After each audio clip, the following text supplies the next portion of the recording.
ಈ ಹೊತ್ತಿನಲ್ಲಿ ನಾವು ಈ ಸಂದರ್ಭದಲ್ಲಿ ಮಾತನಾಡ್ತಾ ಇರುವಂತ ವಿಚಾರ ಏನು ಅಂತಂದ್ರೆ, ಮುಖ್ಯಮಂತ್ರಿಗಳಿಗೆ ಆಷಾಢ ಮಾಸ ಕಳೀತಾ ಇರುವಂತ ಸಂದರ್ಭದಲ್ಲಿ, ಆಷಾಢ ಮಾಸದ ಕೊನೆ 2 ದಿನ ಶ್ರಾವಣ ಮಾಸದ ಆರಂಭ, ಅಂದ್ರೆ ಹಬ್ಬ ಹರಿದಿನಗಳ ಆರಂಭ ಹಿಂದೂಗಳ ಒಂದು ಸಂಪ್ರದಾಯದ ಪ್ರಕಾರ. ಮುಖ್ಯಮಂತ್ರಿಗಳ ಜೀವನದಲ್ಲೂ ಕೂಡ ಒಂದು ರೀತಿ ಶ್ರಾವಣ ಶುಭದಾಯಕ ಶ್ರಾವಣವಾಗ್ತಾ ಇದೆ. ಮೊನ್ನೆ ಮೈಸೂರಿನಲ್ಲಿ ಮಾಡಿದಂಥ ಒಂದು ಬೃಹತ್ ಸಮಾವೇಶ, ಅದರಲ್ಲಿ ಮಾಡಿದಂಥ ಶಕ್ತಿ ಪ್ರದರ್ಶನ, ಮುಖ್ಯಮಂತ್ರಿ ಸ್ಥಾನದ ಕುರಿತಾದಂಥ ಒಂದು ಸ್ಪಷ್ಟ ನಿಲುವು, ಅದರ ಜೊತೆಗೆ ಸುಪ್ರೀಂ ಕೋರ್ಟ್ನ ಇವತ್ತಿನ ತೀರ್ಪು ಮಾನ್ಯ ಮುಖ್ಯಮಂತ್ರಿಗಳಿಗೆ ಶ್ರಾವಣದಲ್ಲೇ ದೀಪಾವಳಿ ಬಂದಾಗ ಆಗಿದೆ. ಮಾನ್ಯ ಮುಖ್ಯಮಂತ್ರಿಗಳ ಪರವಾಗಿ ಅಂದ್ರೆ ಇಡಿ ಸಲ್ಲಿಸಿದ್ದಂತಹ ಮೇಲ್ಮನವಿಯನ್ನ ಸುಪ್ರೀಂ ಕೋರ್ಟ್ ವಜಾ ಮಾಡಿದೆ, ಇಡಿಗೆ ಚಾಟಿ ಬೀಸಿದೆ. ಈ ಮುಖಾಂತರ ಮಾನ್ಯ ಮುಖ್ಯಮಂತ್ರಿಗಳು ಸಿದ್ದರಾಮಯ್ಯನವರಿಗೆ ಬಿಗ್ಗೆಸ್ಟ್ ರಿಲೀಫ್ ಸಿಕ್ಕಿದೆ. ಮೂಡಾ ಪ್ರಕರಣದಲ್ಲಿ 14 ಸೈಟ್ ವಿಚಾರದಲ್ಲಿ ಮುಖ್ಯಮಂತ್ರಿಗಳ ಫ್ಯಾಮಿಲಿ, ಅವರ ಪತ್ನಿ, ಅವರ ಕುಟುಂಬ, ಇದಕ್ಕೆ ಸಂಬಂಧಪಟ್ಟವರು ಒಂದಿಷ್ಟು ಜನರಿಗೆ ಸಮನ್ಸ್ ಅನ್ನ ಕೊಟ್ಟಿದ್ದಂತ ಇಡಿಯ ನಡೆಯನ್ನ ಹೈಕೋರ್ಟ್ ಆ ಇಡೀ ಸಮನ್ಸ್ ಅನ್ನ ಕ್ಯಾನ್ಸಲ್ ಮಾಡಿತ್ತು, ಸ್ಕ್ವಾಶ್ ಮಾಡಿತ್ತು. ಆ ವಿಚಾರವನ್ನ ಸುಪ್ರೀಂ ತಗೊಂಡೋಗಿದ್ದಂತ ಇಡಿ ಕೋಲ್ ಕೊಟ್ಟು ಪೆಟ್ಟು ತಿನ್ನಿದೆ ಅಂತಂದ್ರೆ ತಪ್ಪಾಗ್ಲಿಕ್ಕಿಲ್ಲ. ಇಡಿಯ ನಡೆಯನ್ನ ಪ್ರಶ್ನೆ ಮಾಡಿದ್ದಾರೆ ಸುಪ್ರೀಂ ಕೋರ್ಟ್ನ ನ್ಯಾಯಾಧೀಶರು. ಮುಖ್ಯಮಂತ್ರಿಗಳಿಗೆ ಸಿಕ್ಕಿರುವಂತ ಬಿಗ್ ರಿಲೀಫ್ ಬಗ್ಗೆ ಮಾತನಾಡೋದಕ್ಕೆ ಈ ಕ್ಷಣ ನನ್ನ ಜೊತೆಗೆ ಪವರ್ ಟಿವಿ ಸ್ಟುಡಿಯೋದಲ್ಲಿ ಜಾಯ್ನ್ ಆಗಿದ್ದಾರೆ ಪವರ್ ಟಿವಿಯ ಮುಖ್ಯಸ್ಥರು ರಾಕೇಶ್ ಶೆಟ್ಟಿ ಸರ್. ಅವರನ್ನ ಮೊದಲಿಗೆ ಕಾರ್ಯಕ್ರಮಕ್ಕೆ ಸ್ವಾಗತ ಮಾಡ್ಕೋತೀನಿ sir. Welcome to the show sir. Thank you. ಮುಖ್ಯಮಂತ್ರಿಗಳಿಗೆ ಸಿಕ್ಕಿರುವ ಇಡಿ ರಿಲೀಫ್, ಮುಖ್ಯಮಂತ್ರಿಗಳಿಗೆ ಸುಪ್ರೀಂ ಕೋರ್ಟ್ನಲ್ಲಿ ಇವತ್ತು ಬೆಳ್ಳಂಬೆಳಗ್ಗೆ ಸಿಕ್ಕಂತ ಸಿಹಿ ಸುದ್ದಿ, ಖುಷಿ ಸುದ್ದಿ ಇದು. ಮಾನ್ಯ ಮುಖ್ಯಮಂತ್ರಿಗಳ ವಿರುದ್ಧವಾಗಿ ಕೇಳಬಲ್ಲಿದ್ದಂತ ಮೂಡಾ ಹಗರಣದ ಬಿಗ್ಗೆಸ್ಟ್ ರಿಲೀಫ್ ಇದು. ಮಾನ್ಯ ಮುಖ್ಯಮಂತ್ರಿಗಳು ಸಿದ್ದರಾಮಯ್ಯನವರಿಗೆ ಸುಪ್ರೀಂ ಕೋರ್ಟ್ ನಲ್ಲಿ ಅವರ ಕುರ್ಚಿ ಗಟ್ಟಿಯಾಗುವ ಆದೇಶ ಸಿಕ್ಕಿದೆ. ಮೈಸೂರಿನಲ್ಲಿ ಮೊನ್ನೆ ಸಾಧನಾ ಸಮಾವೇಶ ಮಾಡಿರುವ ಬೆನ್ನಿಗೇನೆ ಈ ಗುಡ್ ನ್ಯೂಸ್ ಸಿಕ್ಕಿದೆ. ಸಿಎಂಗೆ ಈಗ ಶಾಸಕರು, ಸಚಿವರು, ಹೈಕಮಾಂಡ್ ಜೊತೆಗೆ ಸುಪ್ರೀಂ ಕೋರ್ಟ್ ನ ಬೆಂಬಲ ಕೂಡ ಸಿಕ್ಕಿದೆ. ರಾಜ್ಯ ರಾಜಕಾರಣದಲ್ಲಿ ತಲ್ಲಣ ಸೃಷ್ಟಿ ಮಾಡಿದಂತ ಒಂದು ಕೇಸ್, ಅದು ಈ ಮೂಡಾ ಕೇಸ್. ಸಿದ್ದರಾಮಯ್ಯ ವಿರುದ್ಧ ಪಾದಯಾತ್ರೆ ಎಲ್ಲ ಆಗ್ಬಿಟ್ಟಿತ್ತು. ಮೂಡಾ ಕೇಸ್ಗೆ ಸಂಬಂಧಪಟ್ಟಂತೆ ಸಿದ್ದರಾಮಯ್ಯನವರು ಕುರ್ಚಿಯಿಂದ ಕೆಳಗಿಳಿಬೇಕು, ಬಹಳ ಗಂಭೀರವಾದ ಆರೋಪ ಇದು ಅಂತ ಪ್ರತಿಪಕ್ಷಗಳು ವಾಗ್ದಾಳಿ ಮಾಡಿದ್ದಂತ ಕೇಸ್. ಈ ಕೇಸ್ನಲ್ಲಿ ಮಾನ್ಯ ಮುಖ್ಯಮಂತ್ರಿಗಳಿಗೆ ರಿಲೀಫ್ ಸಿಕ್ಕಿದೆ. ಇಡಿಯನ್ನ ಪ್ರತಿಪಕ್ಷಗಳು ಬಹಳ ದೊಡ್ಡ ಅಸ್ತ್ರವನ್ನಾಗಿ ಬಳಕೆ ಮಾಡ್ತಾ ಇದೆ. ಇಡಿ ನೀವು ರಾಜಕಾರಣ ಮಾಡೋದಕ್ಕೆ ಹೋಗಬೇಡಿ, ಜನ ಮಾಡ್ಕೋತಾರ ರಾಜಕಾರಣ, ನೀವ್ಯಾಕೆ ರಾಜಕೀಯ ಮಾಡ್ತಾ ಇದ್ದೀರಿ, ಅಥವಾ ಇಡಿಯನ್ನ ರಾಜಕೀಯವಾಗಿ ಯಾಕೆ ದುರ್ಬಳಕೆ ಮಾಡ್ಕೋತಾ ಇದ್ದೀರಿ. ಚುನಾವಣೆ ಸಂದರ್ಭದಲ್ಲಿ ಮತದಾರರ ಮುಂದೆ ನಿಮ್ ನೇರ ಸಮರ ಇರಲಿ, ಆದ್ರೆ ಈ ರೀತಿ ತನಿಖಾ ಸಂಸ್ಥೆಗಳನ್ನ ಬಳಸಿಕೊಂಡು ನೀವು ಯಾಕೆ ರಾಜಕೀಯ ಮಾಡ್ತಿದ್ದೀರಿ ಅಂತ ಕಠೋರ ಪ್ರಶ್ನೆ ಎತ್ತಿದೆ ಪೀಠ. ನಾವು ಮತ್ತಿದ್ರ ವಿಚಾರದ ಬಗ್ಗೆ ಬಾಯಿ ತೆರೆಯೋದಕ್ಕೆ ಅವಕಾಶ ಮಾಡಿಕೊಡ್ಬೇಡಿ. ಇಡಿ ಬಗ್ಗೆ ಮಾತಾಡಿದ್ರೆ ಕೆಲವು ಕಠೋರ ವಿಚಾರಗಳನ್ನು ಹೇಳಬೇಕಾಗತ್ತೆ. ದುರಾದೃಷ್ಟದಲ್ಲಿ ಮಹಾರಾಷ್ಟ್ರದಲ್ಲಿ ನಾನು ಒಂದಿಷ್ಟು ಅನುಭವಿಸಿದ್ದೀನಿ. ದೇಶದಲ್ಲಿ ಅಂತ ಬೆಳವಣಿಗೆಗಳು ಶಾಶ್ವತವಾಗಿ ನಡೀತಾನೆ ಇರಬೇಕು ಅಂತೀರಾ ಅಂತ ಸುಪ್ರೀಂ ಕೋರ್ಟ್ನ ಮುಖ್ಯ ನ್ಯಾಯಮೂರ್ತಿ ಭೂಷಣ್ ಗವಾಯ್ ಚಾಟಿ ಬೀಸಿದ್ದಾರೆ ಇಡಿಗೆ. ಇಡಿ ಸಮನ್ಸ್ ಕೊಟ್ಟಿದ್ದು, ತನಿಖೆಗೆ ಮುಂದಾಗಿದ್ದು ರಾಜಕೀಯದ ಒಂದು ದಾಳ ಅಂತ ಹೇಳಿದೆ. ಇಡಿಯನ್ನ ರಾಜಕೀಯವಾಗಿ ಯಾಕೆ ದುರ್ಬಳಕೆ ಮಾಡ್ಕೋತಾ ಇದ್ದಾವೆ ರಾಜಕೀಯ ಪಕ್ಷಗಳು ಅಂತ ಪ್ರಶ್ನೆ ಮಾಡಿದೆ. ತಾನು ಕೂಡ ಇಂಥದ್ದೇ ಸಮಸ್ಯೆಯನ್ನ ಎದುರಿಸಿದ್ದೀನಿ ಅನ್ನೋದನ್ನ ಮಾತಾಡಿದೆ ಸುಪ್ರೀಂ ಕೋರ್ಟ್. ಇವತ್ತು ಸುಪ್ರೀಂ ಕೋರ್ಟ್ನ ಮುಖ್ಯ ನ್ಯಾಯಮೂರ್ತಿಗಳು ಗವಾಯ್ ಅವರು ಮುಖ್ಯಮಂತ್ರಿಗಳ ವಿಚಾರಕ್ಕೆ ಸಂಬಂಧಪಟ್ಟಂತೆ ಇಡಿ ಮಾಡ್ತಾ ಇರುವಂತಹ ಈ ತನಿಖೆ ಏನಿದೆಯಲ್ಲ, ಸೈಮಲ್ಟೇನಿಯಸ್ಲಿ ಇತ್ತೀಚೆಗೆ ಒಂದಿಷ್ಟು ಆಸ್ತಿ ಮುಟ್ಟುಗೋಲು ಹಾಕೊಳ್ಳುವಂಥದ್ದಾಗಿರಬಹುದು, ಟೋಟಲ್ ಆಗಿ ಇಡಿಯಲ್ಲಿ ನಡೆದಿರುವ ಕಂಪ್ಲೀಟ್ ಅಕ್ರಮ ಕೇವಲ ಮುಖ್ಯಮಂತ್ರಿಗಳದ್ದು ಮಾತ್ರ ಅಲ್ಲ, ಏನೇನು ಅಕ್ರಮ ಆಗಿದೆ, ಎಷ್ಟೆಷ್ಟು ಸೈಟ್ಗಳ ಅಕ್ರಮ ಆಗಿದೆ, ಆ ಎಲ್ಲ ದಾಖಲೆಗಳನ್ನು ತೆಗೆದುಕೊಳ್ತಾ ಇರುವಂತ ಸಂದರ್ಭದಲ್ಲೇ ಮುಖ್ಯಮಂತ್ರಿಗಳ ಹೆಸರು, ಮುಖ್ಯಮಂತ್ರಿಗಳ ಪತ್ನಿ ಹೆಸರು, ಮುಖ್ಯಮಂತ್ರಿಗಳ ಬಾಮೈದನ ಹೆಸರು, ಅವ್ರ ಹೆಸರನ್ನೆಲ್ಲ ತಂದು ಅವರನ್ನ ಕೋರ್ಟ್ ಕರ್ಕೊಂಬಂದು ಕೂರಿಸಿ ಅವರ ವಿರುದ್ಧ ಒಂದಿಷ್ಟು ಕಪ್ಪು ಚುಕ್ಕೆ ಬರೋ ಹಾಗೆ ಮಾಡಿ ಅದನ್ನ ರಾಜಕೀಯವಾಗಿ ಬಳಕೆ ಮಾಡ್ಕೊಂಡಿದ್ದೀರಿ ಅಂತ ಇಡಿ ಮೇಲೆ ಸುಪ್ರೀಂ ಕೋರ್ಟ್ ಚಾಟಿ ಬೀಸಿದೆ. ಈಗಾಗಲೇ ಇಡಿ ಪ್ರತ್ಯೇಕ ಒಂದು ತಂಡ ರಚಿಸಿಕೊಂಡು ಮೂಡಾ ಕೇಸನ್ನ ತನಿಖೆ ನಡೆಸ್ತಾ ಇದೆ. ಆ ತನಿಖೆಯ ಭಾಗವಾಗಿ ಮಾನ್ಯ ಮುಖ್ಯಮಂತ್ರಿಗಳ ಪತ್ನಿಗೆ, ಸಚಿವ ಭೈರತಿ ಬಸವರಾಜ್ಗೆ ಒಂದು ಸಮನ್ಸ್ ಜಾರಿ ಮಾಡಿದ್ರು. ಆ ಸಮನ್ಸ್ ಅನ್ನು ರದ್ದು ಮಾಡಿ ಅಂತ ಹೈಕೋರ್ಟ್ ಮೊರೆ ಹೋಗಿದ್ದಾಗ ಹೈಕೋರ್ಟ್ ಕಳೆದ ಮಾರ್ಚ್ನಲ್ಲಿ ಆ ಸಮನ್ಸ್ ಅನ್ನ ರದ್ದು ಮಾಡಿ ಆದೇಶ ಹೊರಡಿಸಿತ್ತು. ರದ್ದು ಮಾಡಿ ಹೊರಡಿಸಿರುವ ಆದೇಶ ಸರಿ ಇಲ್ಲ ಅಂತ ಸುಪ್ರೀಂ ಕೋರ್ಟ್ ಮೆಟ್ಟಿಲೇರಿತ್ತು ಇಡಿ. ಈಗ ಹೈಕೋರ್ಟ್ ಆದೇಶವನ್ನ ಎತ್ತಿ ಹಿಡಿದು ಇಡಿಗೆ ಚಾಟಿ ಬೀಸಿದೆ ಸುಪ್ರೀಂ ಕೋರ್ಟ್. ಹೈಕೋರ್ಟ್ನ ಆದೇಶ ಸರಿಯಾಗಿದೆ ಅಂತ ಆದೇಶವನ್ನ ಎತ್ತಿ ಹಿಡಿಯಲಾಗಿದೆ. ಆ ಮುಖಾಂತರ ಚಾಟಿ ಬೀಸಿದೆ ಇಡಿಗೆ. ಕೋಲು ಕೊಟ್ಟು ಪೆಟ್ಟು ತಿನ್ನೋದು ಅಂತಂದ್ರೆ ಇದೆ ಅಂತ ಹೇಳ್ತಾ ಇದ್ದಾರೆ ರಾಜಕೀಯ ವಲಯದಲ್ಲಿ ಇಡಿಯ ನಡೆಗೆ. ಅಲ್ಲದೆ ಇದ್ರು ಇಡಿಯ ರೈಡ್ಗಳ ವಿಚಾರದಲ್ಲಿ ಅಂಕಿಅಂಶಗಳನ್ನು ಗಮನಿಸಿದಾಗ 95% ವಿಪಕ್ಷಗಳ ಮೇಲೆ ದಾಳಿ ಆಗುತ್ತೆ ಅನ್ನೋ ಒಂದು ಆರೋಪ ಏನಿತ್ತಲ್ಲ, ಬೇರೆ ಅವರು ಬಿಜೆಪಿ ಅವರು ಬಳಸ್ಕೊಳ್ತಾ ಇದ್ದಾರೆ ಇಡಿಯನ್ನ, ಸಿಬಿಐಯನ್ನ, ಅಂತ ಇಂಡಿ ಒಕ್ಕೂಟದ ನಾಯಕರುಗಳು ಹೇಳ್ತಾ ಇದ್ದಂತ ಆ ಚರ್ಚೆಗೆ ಈಗ ಪುಷ್ಟಿ ಸಿಕ್ಕಿದೆ. ಇಡಿಯನ್ನ ರಾಜಕೀಯವಾಗಿ ದುರ್ಬಳಕೆ ಮಾಡ್ಕೊಳ್ತಾ ಇದ್ದಾರೆ ಅನ್ನುವ ಆರೋಪ ಸುಪ್ರೀಂ ಕೋರ್ಟ್ನಿಂದ ಅದು ಈಗ ನೇರವಾಗಿ ಕಾಣಿಸ್ತಾ ಇದೆ.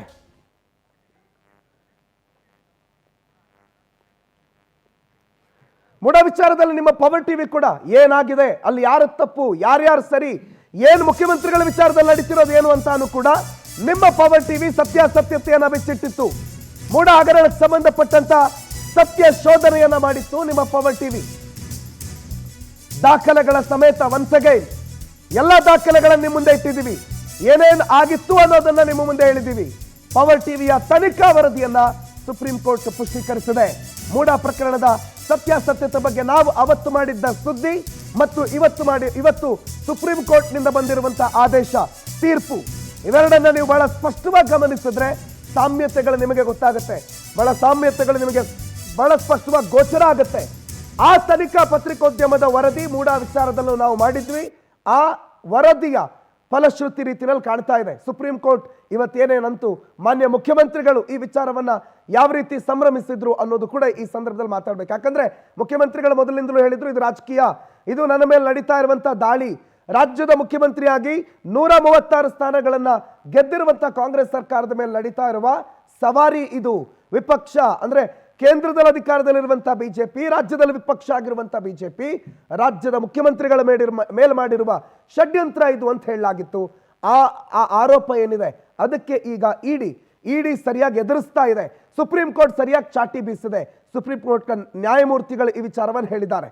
ಸೊ ಇದೇ ವಿಚಾರದ ಬಗ್ಗೆ ನಾವು ಮಾತಾಡೋರಿದ್ದೀವಿ. ನನ್ನ ಜೊತೆಗೆ ಪವರ್ ಟಿವಿಯ ಮುಖ್ಯಸ್ಥರಿದ್ದಾರೆ ರಾಕೇಶ್ ಶೆಟ್ಟಿ ಸರ್. ಸರ್, ನಮ್ಮ ಸತ್ಯ ಶೋಧನಾ ವರದಿ ನಾವು ಅವತ್ತಿನ ದಿನ ದಾಖಲೆಗಳನ್ನು ಏನೇನು ಇಟ್ಟು ಏನೇನು ಆಗ್ತಿದೆ, ವೈ ಇಡಿ ಈ ರೀತಿ ಮಾಡ್ತಿದೆ ಅನ್ನೋದನ್ನ ಏನು ಅವಲೋಕಿಸಿದ್ವಿ, ಅದಕ್ಕೆ ಪುಷ್ಟೀಕರಿಸಿರುವಂತ ಅಥವಾ ಅದಕ್ಕೊಂದು ಅಥೆಂಟಿಫಿಕೇಶನ್ ಸುಪ್ರೀಂ ಕೋರ್ಟ್ ಇವತ್ತು ಕೊಟ್ಟಿದೆ sir.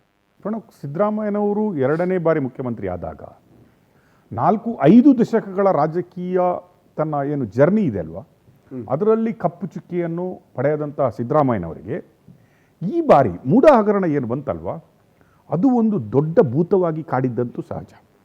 Even we have to understand he was disturbed totally. ನೋಡಿದರೆ ಸಿದ್ದರಾಮಯ್ಯನವರಿಗೆ ಅಂಡರ್ಸ್ಟ್ಯಾಂಡ್ ಆಗಿತ್ತು ಎಲ್ಲೋ ಒಂದು ತಪ್ಪು ಆಗ್ಬಿಟ್ಟಿದೆ, ಗೊತ್ತಿದ್ದೋ ಗೊತ್ತಿಲ್ಲದೋ ಆಗ್ಬಿಟ್ಟಿದೆ. ಸೊ ಈ ವಾಸ್ ಆಲ್ಸೋ ಡಿಸ್ಟರ್ಬ್ಡ್. ಬಟ್ ಆ ಟೈಮಲ್ಲಿ ಕೂಡ ಪವರ್ ಟಿವಿ ನಾವು ವರದಿ ಮಾಡಿದ್ವಿ. ಐ ಥಿಂಕ್ ಕೆಲವರು ಹೇಳಿದರು, ಯಾವ ಮೀಡಿಯಾ ಚಾನಲ್ ಅಥವಾ ಯಾವ ನ್ಯೂಸ್ ಚಾನಲ್ ಅಥವಾ ಯಾವೇ ಒಂದು ಮೀಡಿಯಾ, ಪತ್ರಿಕಾ ಮೀಡಿಯಾ ಕೂಡ ಸಿದ್ದರಾಮಯ್ಯನವರು ಈ ರೀತಿಯ ನಾವು ಮಾಡಿದಂತಹ ಒಂದು ಇನ್ವೆಸ್ಟಿಗೇಷನ್ ಜರ್ನಲಿಸಮನ್ನು ಮಾಡಿರಲಿಲ್ಲ. That time also we really said no, there is no crime in this episode ಅಂತ. There is no crime, we don't see, it is not. ನಾವು ಫೇಸ್ ವ್ಯಾಲ್ಯೂ ಆಗಿ ಸಿದ್ದರಾಮಯ್ಯನವರೊಟ್ಟಿಗೆ ನಿಂತ್ಕೊಂಡಿಲ್ಲ, ಅಥವಾ ಸಿದ್ದರಾಮಯ್ಯನವರನ್ನು ಕ್ಲೀನ್ ಚಿಟ್ ಇದೆ ಅವರಿಗೆ, ಏನೂ ಮಾಡದ ಸಿದ್ದರಾಮಯ್ಯ ಅಂತ ಏನು ಸುಮ್ಮನೆ ಇದ್ದಿರಲಿಲ್ಲ. But we investigated the story ತರೋಲಿ. ನಾವು ತೋರಿಸಿದ ಪ್ರತಿ ಸ್ಟೋರಿಯಲ್ಲೂ ಪ್ರತಿಯೊಂದು ಪೇಜಲ್ಲೂ ನಾವು ತೋರಿಸಿದ್ದೀವಿ why we are not able to find Siddaramaiah and his family is guilty in that ಅಂತ. ಕರೆಕ್ಟ್. ಎಲ್ಲಿನೂ ಒಂದು ಕುರುಹು ಕೂಡ ನಮಗೆ ಸಿದ್ದರಾಮಯ್ಯನವರು ಗಿಲ್ಟಿ ಅಂತ ಕಂಡಿರಲಿಲ್ಲ. ಯಾಕಂದರೆ ಅದು ನಡೆದ ಸಮಯಗಳು, ಬಿ ಜೆ ಪಿ ಸರ್ಕಾರ ಇದ್ದ ಸಮಯಗಳು, ಅಥವಾ ಸಿದ್ದರಾಮಯ್ಯನವರು ಅದರ ಯಾವುದೇ ಒಂದು ಕಮ್ಯುನಿಕೇಷನ್ ಮಾಡದೇ ಇರೋದು, ಅಥವಾ ಅದು ಡಿನೋಟಿಫೈ ಆದಾಗ ಸಿದ್ದರಾಮಯ್ಯನವರು ಯಾವುದೇ ರೀತಿಯ ಸರ್ಕಾರದಲ್ಲಿ ಸಚಿವರಾಗಲಿ ಏನಾಗಲಿ ಇರಲಿಲ್ಲ. ತದನಂತರ ಮಲ್ಲಿಕಾರ್ಜುನವರು ಅವರ ಹೆಂಡತಿಗೆ ಎಷ್ಟೋ ವರ್ಷದ ನಂತರ ಗಿಫ್ಟೆಡ್ ಮಾಡಿ ಕೊಡ್ತಾರೆ. ಗಿಫ್ಟೆಡ್ ಮಾಡಿ ಕೊಟ್ಟಾಗ ಅವರು ಆ ಅನುಪಾತದಲ್ಲಿ 50-50 ಅನುಪಾತದಲ್ಲಿ ನನಗೆ ಕೊಡಿ ಅಂತ ಮೂಡಕ್ಕೆ ಹೋಗಿ ಲೆಟರ್ ಕೊಡ್ತಾರೆ. ಇಟ್ಸ್ ಎ ಅನ್ಯುಟಿಲೈಸ್ಡ್ ಲ್ಯಾಂಡು ಅಂತ. ಓಕೆ, ಡಿನೋಟಿಫೈ ಆದಮೇಲೆ ಅಗ್ರಿಕಲ್ಚರಲ್ ಸ್ಟೇಟಸ್ಗೆ ಹೋಗುತ್ತೆ, ಅದು ಪುನಃ ಅದನ್ನು ತಗೊಂಡು ಬಂದ್ಬಿಟ್ಟು ಕನ್ವರ್ಷನ್ ಮಾಡ್ತಾರೆ. ಇದೆಲ್ಲ ನಾವು ಕೇಳಿದ್ವಿ. ಆದರೂ ಕೂಡ ಸಿದ್ದರಾಮಯ್ಯನವರು 14 ಸೈಟ್ ಏನು ತಗೊಂಡ್ರಲ್ಲ ಈ 50-50 ಅನುಪಾತದಲ್ಲಿ, ದಟ್ ಈಸ್ ನಾವು ಹೇಳಿದ್ವಿ ಅವರಿಗೆ, ಸರ್ ಇದನ್ನು ರಿಟರ್ನ್ ಕೊಡೋದು ಒಳ್ಳೆಯದು ನೀವು ಅಂತ. ಸಿದ್ದರಾಮಯ್ಯನವರು 4-5 ದಶಕದ ಜರ್ನಿಯಲ್ಲಿ ಒಂದು 14 ಸೈಟಿಗಾಗಿ ಇದನ್ನು ಮಾಡಬೇಕಾಗಿರಲಿಲ್ಲ, ಅಥವಾ ಒಂದು ಎಕರೆ ಜಾಗಕ್ಕೆ ಕಳಂಕ ಬರಬಾರ್ದು ಇರಲಿಲ್ಲ ಅಂತ ಅನ್ಸ್ಕೊಂಡಿದ್ವಿ. And we made a thorough story from the survey. ಯಾವಾಗ ಡಿನೋಟಿಫೈ ಆಯಿತು ಅದಕ್ಕಿಂತ ಮುಂಚಿನಿಂದ ಹಿಡಿದು ಪಾರ್ವತಿಯವರು ಲೆಟರ್ ಸಬ್ಮಿಟ್ ಮಾಡುವವರೆಗಿನ, ರಿಟರ್ನ್ ಮಾಡ್ತೀನಿ ಅಂತ ಲೆಟರ್ ಸಬ್ಮಿಟ್ ಮಾಡುವವರೆಗಿನ ಡಾಕ್ಯುಮೆಂಟ್ಗಳನ್ನು ನಾವು ಇಂಚಾಗಿ ತೋರಿಸಿದ್ವಿ. ಎಲ್ಲೋ ಇದಿತ್ತು ನಮಗೂ ನೋಡುವ. SIT ಆಯಿತು, ಅದಕ್ಕಾಗಿ ಒಂದು ಸ್ಪೆಷಲ್ ಟೀಮ್ ಆಯಿತು, ಜನಪ್ರತಿನಿಧಿಗಳ ನ್ಯಾಯಾಲಯದಲ್ಲಿ ಇದಾಯಿತು, ಲೋಕಾಯುಕ್ತ ಆಯಿತು, ಲೋಕಾಯುಕ್ತದಲ್ಲಿ there is a B report submitted, B ರಿಪೋರ್ಟನ್ನು ಕ್ವಶನ್ ಮಾಡ್ತು, ಕರೆಕ್ಟ್. ತದನಂತರ ಇ ಡಿ ಅವರು ಎಂಟ್ರಿ ಆದರು. See this is the problem. ಕಾರಣ ಇಡೀ ಇಂಡಿಯಾದಲ್ಲಿ ನೀವು ಹೇಳಿದ್ರಿ ಇಂಡಿ ಒಕ್ಕೂಟ ಅಂತ ಹೇಳ್ತೀರಿ. ಇಂಡಿ ಒಕ್ಕೂಟ ಆಗಲಿ ಆಗಲಿ, ಈ ಇ ಡಿ ಅನ್ನುವ ಹೆಸರೇ ನಾವು ಕೇಳಿ ಬಂದಿರೋದು ಆಲ್ಮೋಸ್ಟ್ ಆಫ್ಟರ್ 2014 ನಂತರ ಈ ಒಂದು ಡಿಪಾರ್ಟ್ಮೆಂಟಿಗೆ ಅದರ ಘನತೆ, ಮೊದಲು ನಾವು ಸಿ ಬಿ ಐಗಿಂತ ದೊಡ್ಡ ಡಿಪಾರ್ಟ್ಮೆಂಟನ್ನು ಕೇಳಿರಲಿಲ್ಲ. So C B I inquiry ಅಂತ ಹೇಳಿದ ಕೂಡಲೇ it is a biggest inquiry ಅಂತ ನಮ್ಮಲ್ಲಿ ಇತ್ತು. But after Modi taken over, Amit Shah ಬಂದ ಮೇಲೆ ನಮಗೆ ಈ ಇ ಡಿಯ ಪವರ್ ಏನಿದೆ, yes this is the power of E D ಅಂತ ಗೊತ್ತಾಗಿದ್ದು. ಪಿ ಎಮ್ ಎಲ್ ಆ್ಯಕ್ಟ್ ಆಗಲಿ, ಫೆರಾ ಇರಲಿ, ನಿಮಗೆ ಆಲ್ ಅದರ್ ಮನಿ ಲಾಂಡ್ರಿಂಗ್ ಆ್ಯಕ್ಟಲ್ಲಾಗಲಿ, ಹೌ ಇಟ್ ಆ್ಯಕ್ಟ್ಸ್, ಹೇಗೆ ಬರುತ್ತೆ, ಇದನ್ನು ಯಾವ ರೀತಿ ಯುಟಿಲೈಸ್ ಮಾಡ್ಕೊಳ್ಬೋದು ಅನ್ನೋದು ಗೊತ್ತಾಗಿದೆ ನಮಗೆ ನರೇಂದ್ರ ಮೋದಿ ಮತ್ತು ಅಮಿತ್ ಶಾ ಅವರ ಗವರ್ಮೆಂಟ್ ಬಂದಾಗ. ಬಟ್ ಇಡೀ ಇಂಡಿ ಒಕ್ಕೂಟ ಅಥವಾ ಇಡೀ ಜನತೆಯಲ್ಲಿ ಒಂದು ಅನುಮಾನ ಇತ್ತು, ಇದನ್ನು ರಾಜಕೀಯ ದಾಳವಾಗಿ ಬಳಸಲಾಗುತ್ತಾ ಅನ್ನ. ಯಾರನ್ನು ತನಗೆ ರಾಜಕೀಯವಾಗಿ ಯಾವುದೇ ಪಕ್ಷವನ್ನು ಕೊಲ್ಯಾಪ್ಸ್ ಮಾಡಬೇಕಾದ್ರೆ ಅಥವಾ ಟಾರ್ಗೆಟ್ ಮಾಡಬೇಕಾದ್ರೆ ಅಥವಾ ಹೆದರಿಸಿ ಇಟ್ಕೊಬೇಕಾದ್ರೆ ಒಂದು ಇ ಡಿಯನ್ನು ಅಸ್ತ್ರವಾಗಿ ಅಥವಾ ಐ ಟಿಯನ್ನು ಅಸ್ತ್ರವಾಗಿ ಬಳಸಲಾಗುತ್ತೆ ಅನ್ನೋದಿತ್ತು. ಇದೇ ಒಂದು ಕೂಗು, ಇದೇ ಒಂದು ಆರೋಪ ಸಿದ್ದರಾಮಯ್ಯನ ಮೇಲೆ ಬಂದಾಗ, ಈವನ್ ಅಲ್ಲೂ ಕೂಡ ಕಾಂಗ್ರೆಸ್ಸಲ್ಲೂ ಒಳಜಗಳ ಇದ್ರೂ ಕೂಡ ಡಿ ಕೆ ಶಿವಕುಮಾರ್ ಅವರ ಮೇಲೂ ಕೂಡ ಸಿ ಬಿ ಐ ಆಯಿತು, ಡಿ ಕೆ ಶಿವಕುಮಾರ್ ಅವರ ಮೇಲೂ ಇ ಡಿ ರೈಟ್ ಆಯಿತು. ನೀವು ನೋಡಿದರೆ ಉಳಿದ ಸ್ಟೇಟ್ಗಳನ್ನು ನೀವು ನೋಡ್ತಾ ಹೋದರೆ, ಉಳಿದ ಸ್ಟೇಟ್ ಕೇರಳದಿಂದ ಹಿಡಿದು ನೀವು ಜಮ್ಮು ಕಾಶ್ಮೀರದವರೆಗೆ ಹೋದರೆ ಎಲ್ಲೆಲ್ಲಿ ಬಿ ಜೆ ಪಿಯೇತರ ಗೌರ್ಮೆಂಟ್ಗಳು ಇದ್ದಾವೆ ಅಥವಾ ಎಲ್ಲೆಲ್ಲಿ ಬಿ ಜೆ ಪಿಯನ್ನು ಅಪೋಸ್ ಮಾಡುವವರಿದ್ದಾರೆ ಅವರ ಮೇಲೆಗಡೆ ಈ ರೈಡ್ಗಳು ಆಯಿತು, ಇ ಡಿ ನೋಟಿಸ್ ಕೊಡುತ್ತೆ ಅನ್ನುವ ಭಾವನೆಗಳು ಹೆಚ್ಚಾಯ್ತಾ ಹೋಯಿತು. ಆದರೆ ಡಿ ಕೆ ಶಿವಕುಮಾರ್ ಅವರು ಕೂಡ ಸಿದ್ದರಾಮಯ್ಯನವರೊಟ್ಟಿಗೆ ನಾನು ಬಂಡೆ ಅಂತ ನಿಲ್ತೀನಿ, ನಾನು ಇದರ ಎಕ್ಸ್ಪೀರಿಯನ್ಸ್ ನನಗೂ ಇದೆ, ನಾನು ಇದರ ಟಾರ್ಗೆಟ್ ಅಂತ ಹೇಳ್ತಾ ಬಂದೆ. ಈಗ ನೋಡಿದರೆ ರಾಬರ್ಟ್ ವಾದ್ರಾ ನೋಡಿದರೆ ಈಗ ಅವರ ಮೇಲೇನು ಇದೆ, ಸೋನಿಯಾ ಗಾಂಧಿ ಮೇಲೆ ಇದೆ, ರಾಹುಲ್ ಗಾಂಧಿ ಮೇಲೆ ಇದೆ. ನಿಮಗೆ ಲೀಸ್ಟ್ ನೋಡಿದರೆ ಜಮ್ಮು ಕಾಶ್ಮೀರದಿಂದ ನೀವು ಕನ್ಯಾಕುಮಾರಿವರೆಗೆ ಬಂದರೆ there is you can see around 500 to 1000 members who is having E D problems with the E D. ಆದರೆ ಇಲ್ಲಿ ಏನಾಯಿತು, see why there is no money exchange. ಈ ಸಿದ್ದರಾಮಯ್ಯನವರ ಏನು ಇದು ಕೇಸ್ ಇದೆ, ಇದರಲ್ಲಿ ಏನು ಕರಪ್ಷನ್ ಮನಿ ಇನ್ವಾಲ್ವ್ ಆಗಿಲ್ಲ, ಎಲ್ಲೂ ಆಗಿಲ್ಲ. It is only favouritism. Favour ಮಾಡಿದ್ದಾರೆ ಸಿದ್ದರಾಮಯ್ಯನವರ ಫ್ಯಾಮಿಲಿಗೆ ಅಥವಾ ಅಧಿಕಾರ ದುರ್ಬಳಕೆ ಮಾಡಿದ್ದಾರೆ. ಅಧಿಕಾರ ದುರ್ಬಳಕೆ ಮಾಡೋದ್ರಿಂದ ಫೇವರಿಸಮ್ ಮಾಡಿದ್ರೆ ಸ್ವಲ್ಪ ಲಾಸ್ ಆಗಿರ್ಬೋದು, some amount of crores is the loss to the government and ಅಧಿಕಾರ ದುರ್ಬಳಕೆನೋ 2 section. But why E D is coming ಅನ್ನೋದು ನೋಡಿದರೆ ನೀವು, ಈ ಏನು ಇವರ ಮೇಲೆ ಎಫ್ ಐ ಆರ್ ಆಯಿತು, anti corruption, it's already anti corruption ಆ್ಯಕ್ಟಲ್ಲಿ ಸಿದ್ದರಾಮಯ್ಯನವರ ಮೇಲೆ ಲೋಕಾಯುಕ್ತದಲ್ಲಿ ಜನಪ್ರತಿನಿಧಿಗಳ ನ್ಯಾಯಾಲಯದಲ್ಲಿ ಕೇಸ್ ಆಗುತ್ತೆ. Then automatically there is a E C I R filed in E D and Siddaramaiah. See E D ಬಂದ ಮೇಲೆ surprisingly what happen in this case, E D has bust out. ಹೌದು, ನಮಗೆ ಅಷ್ಟು ಕೋಟಿ ಸಿಕ್ಕಿದೆ, ಇದರಲ್ಲಿ ಇನ್ವಾಲ್ವ್ ಆಗುವ ಚಾನ್ಸಸ್ ಇದೆ. ಇದು ಮಾತ್ರ ಅಲ್ಲ, ಇನ್ನೂ ಒಂದು 500 MUDA cases, because E D raided MUDA raid ಮಾಡಿದೆ ಇ ಡಿ, ಎಲ್ಲ ಎತ್ಕೊಂಡೋಗಿದೆ. Not particular to this case, see again, not particular to only to restriction only Siddaramaiah ಕೇಸನ್ನು ಇಟ್ಕೊಂಡಿಲ್ಲ, ಎಂಟೈರ್ ಮೂಡದ it's a called for all the ಏನು ಆಫೀಸರ್ಗಳನ್ನು ಕಾಲ್ ಮಾಡಲಾಯಿತು, ಅವರನ್ನು ತೆಕ್ಕೆಗೆ ತಗೊಳ್ಳಾಯಿತು, ಎಲ್ಲ ಮಾಡಲಾಯಿತು. But here Siddaramaiah never got disturbed when E D come. ನಾವು ಆಗಲೂ ಹೇಳಿದ್ದೀವಿ, the confidence when you are not done wrong things, confidence lose ಆಗಲ್ಲ ಅಂತ. ಕಿರಿಕಿರಿ ಆಗಿರ್ಬೋದು ಅಷ್ಟೇ ಸಿದ್ದರಾಮಯ್ಯನವರಿಗೆ, ಕಿರಿಕಿರಿ ಆಗುತ್ತೆ. Because lot of people talk about, lot of people comments, ಇದನ್ನೆಲ್ಲ ನೋಡಿದಾಗ ಕಿರಿಕಿರಿ ಆಗಿತ್ತು ವಿನಃ ಸಿದ್ದರಾಮಯ್ಯನವರಿಗೆ ಎಲ್ಲೂ ಸಿದ್ದರಾಮಯ್ಯನವರು ಡಿಸ್ಟರ್ಬ್ ಆದಂಗೆ ಕಾಣ್ತಾ ಇಲ್ಲ. ಅಥವಾ ತಾನು ಆ ಮೋರಲನ್ನು ಕಳ್ಕೊಂಡಿದ್ದೀನಿ ಅನ್ನುವ ಸಿದ್ದರಾಮಯ್ಯ ಅಲ್ಲಿ ಇರಲಿಲ್ಲ. ತದನಂತರ ನೋಡಿ Siddaramaiah I will face it, I will show ಅಂತ ಹೇಳ್ತಾ ಇದ್ರು. And he was always attacking central government. ಇದು ನನ್ನ ಮೇಲೆ ನಡೀತಾ ಇರುವ ಷಡ್ಯಂತ್ರ, I am the strong leader ಕರ್ನಾಟಕದಲ್ಲಿ, ನನ್ನ ಭಯ ಇದೆ ಅವರಿಗೆ, ನಾನು ಇರುವವರೆಗೆ ಕಾಂಗ್ರೆಸ್ ಅನ್ನು ಇಲ್ಲೂ ಏನು ಮಾಡಲಿಕ್ಕಾಗಲ್ಲ ಅನ್ನುವ ಭಯ ಸೆಂಟ್ರಲ್ ಗೌರ್ಮೆಂಟ್ಗೆ ಮತ್ತೆ ಬಿ ಜೆ ಪಿ ಇದೆ. ದೇ ಆರ್ ಟಾರ್ಗೆಟಿಂಗ್ ಮೀ ಅಂತ ಹೇಳ್ತಾ ಇದ್ರು. Correct, that is the way when high court state the summons, ED summons ಅನ್ನು. ದಿಸ್ ಈಸ್ ವಾಟ್ ಸ್ನೇಹಮಯಿ ಕೃಷ್ಣ. ಸಾಮಾಜಿಕ ಹೋರಾಟಗಾರರು ಅಂತ ಅಂದ್ಕೋತಾರೆ. ಓಕೆ, ಸಾಮಾಜಿಕ ಹೋರಾಟಗಾರರ ಬಗ್ಗೆ ನಾವು ಒಂದೆರಡು ಎಪಿಸೋಡ್ಗಳನ್ನು ಮಾಡಿದ್ದೀವಿ. ಹೋರಾಟಗಳು ಯಾವ ರೀತಿ ಇದೆ, ಹೋರಾಟಗಳು ಸಾಮಾಜಿಕವಾಗಿ ಯಾವ್ಯಾವ ರೀತಿ ಹೋಗ್ತವೆ ಅನ್ನೋದನ್ನು ದೊಡ್ಡ ದೊಡ್ಡ 2-3 ಎಪಿಸೋಡ್ಗಳನ್ನು ತೋರಿಸಿದ್ದೀವಿ ನಾವು. ಅದರಲ್ಲಿ ಇನ್ನೊಬ್ಬರು ಹೋರಾಟಗಾರರು ಇವರು ಕೂಡ. There is not of allegation on Snehamayi Krishna also, allegation on lot of Krishna. ಈಗ supreme court today, it's a landmark judgment. What justice Gavai, chief justice Gavai past ಇವತ್ತಿನ ಆರ್ಡರ್ ಇದೆ ಅಲ್ವಾ, that is the landmark judgment. ಏನಕ್ಕೆ ಹೇಳ್ತೀನಿ ಕೇಳಿ.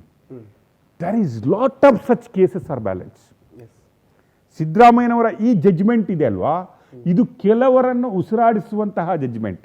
ಸಿದ್ದರಾಮಯ್ಯ, ನೀವು ಹೇಳಿದ್ರಿ ಶ್ರಾವಣ ಶುರು ಆಯಿತು, ದೇವರನ್ನೇ ನಂಬದ ಸಿದ್ದರಾಮಯ್ಯ ಮೂಢ ಹಗರಣ ಆದಾಗ ದೇವಸ್ಥಾನಕ್ಕೆ ನಂಬಲಿಕ್ಕೆ ಶುರು ಮಾಡಿದರು. Like you said, I appreciate. ಚಾಮುಂಡೇಶ್ವರಿಗೆ ಸಿದ್ದರಾಮಯ್ಯನವರು ಹೋದರು. And this Dasara he want to make it as a special. Correct. So Chamundeshwari may be given him a very good news before Shravana Ashadha ಮುಗಿದು ಕೂಡಲೇ. ಕರೆಕ್ಟ್. ಬಟ್ ಈ ಶ್ರಾವಣ ಇದೆ ಅಲ್ವಾ, it is not only for Siddaramaiah, ಸುಮಾರು ಜನ. ಯಾಕಂದ್ರೆ this judgment is fast from where the first bench, supreme ಕೋರ್ಟಿನ ಮೊದಲ bench, chief justice Bhushan Gavai ಅವರ ಬೆಂಚ್. ಈ past it triple bench judge. And what is set, that is something shocking. ನೀವು ಇಡಿಯನ್ನು, ನೀವು ಭಾರತದ ಒಂದು ಪರಮೋಚ್ಚ ಏನು ಡಿಪಾರ್ಟ್ಮೆಂಟ್ ಇದೆಯಲ್ಲ, ಟು ಸೇವ್ ಇಂಡಿಯಾ ಅಂತ ನಾವು ಹೇಳಿರ್ತೀವಿ. ಸೊ ಇಡಿ ಏನಕ್ಕೆ ನಾವು ಸೇವ್ ಇಂಡಿಯಾದ ಒಂದು ಡಿಪಾರ್ಟ್ಮೆಂಟ್ ಅಂತ ಹೇಳ್ತೀವಿ ಅಂದರೆ, black money, money laundering, FERA act, PMLA act, all comes under that. It is not only you will save India. ನೀವು ಡಿಮಾನಿಟೈಸೇಷನ್ ಮಾಡಿದ ಕೂಡಲೇ ಇಂಡಿಯಾ ಸೇವ್ ಆಗಲ್ಲ. ಅದನ್ನು ಇಂಪ್ಲಿಮೆಂಟ್ ಮಾಡಬೇಕಾದ್ರೆ, ಅಂಥದ್ದೆಲ್ಲ ಕ್ರಿಮಿನಾಲಿಟಿ ನಡೆಯದಿದ್ದಂಗೆ ನೋಡಬೇಕಾದ್ರೆ ದಿಸ್ ಡಿಪಾರ್ಟ್ಮೆಂಟ್ ಈಸ್ ರಿಕ್ವೈರ್ಡ್. ಈಗ ಯಾವ ರೀತಿಯಾಗಿ ಸುಪ್ರೀಂ ಕೋರ್ಟ್ ಚಾಟಿ ಬೀಸಿ ಅಂದರೆ, ನೀವುಗಳು ರಾಜಕೀಯ ದುರುದ್ದೇಶಕ್ಕಾಗಿ, ರಾಜಕೀಯ ಬಳಕೆಗಾಗಿ ನೀವು ಇಡಿಯನ್ನು ಉಪಯೋಗಿಸ್ಕೋತಾ ಇದ್ದೀರಿ. Don't try to show me this games. ನಿಮ್ಮ ಈ ರಾಜಕೀಯ ಆಟಗಳನ್ನು ಜನತೆಯ ಪಡಸಾಲೆಯಲ್ಲಿ ಇಟ್ಕೊಳ್ಳಿ. ಚುನಾವಣೆಯ ಮೊದಲು ಮಾಡಿ.